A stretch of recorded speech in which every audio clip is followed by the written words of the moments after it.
অনেকে রাজনৈতিকভাবে উন্নয়নের পরিসংখ্যানের মোকাবিলা না করতে পেরে বাংলাকে ধর্মের নামে ভেদাভেদ করে বাংলাকে অশান্ত করার চেষ্টা করছে।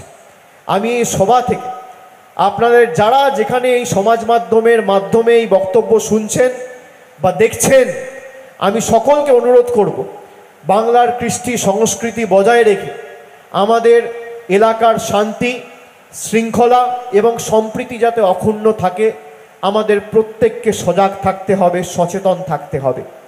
কেউ কেউ চায় বাংলায় যাতে আগুন জ্বলে, কেউ কেউ চায় বাংলার টাকা আটকে দিয়ে বাংলাকে ভাতে মারতে, বাংলাকে পেটে মারতে। আমাদের সরকার থাকার দিন পর্যন্ত বাংলার একটা মানুষকে ভাতে মারার বা পেটে মারার দুঃসাহস কেন্দ্র সরকার দেখাতে পারবে না। আমি আপনাদের দায়িত্ব নিয়ে বলে দিয়ে যাচ্ছি। যোজনার টাকা আটকেছে।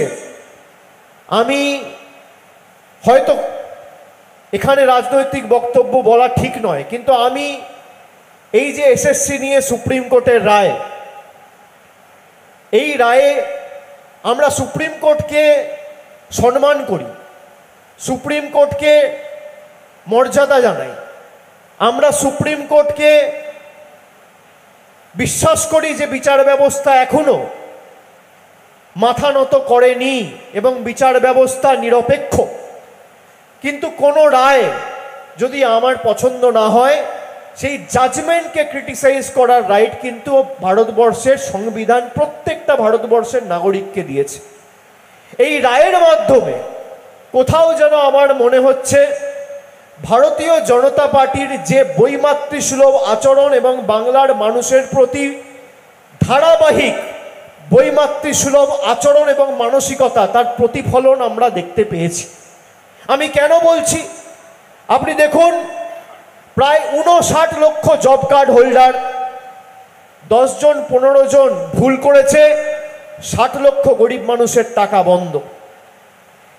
অন্যদিকে আপনি দেখুন বাড়ির ক্ষেত্রে কোথাও কোনো যদি সরকারের কাছে কোনো কমপ্লেন এসছে, তৎক্ষণাৎ সরকার ব্যবস্থা নিয়েছে, তদন্ত করেছে।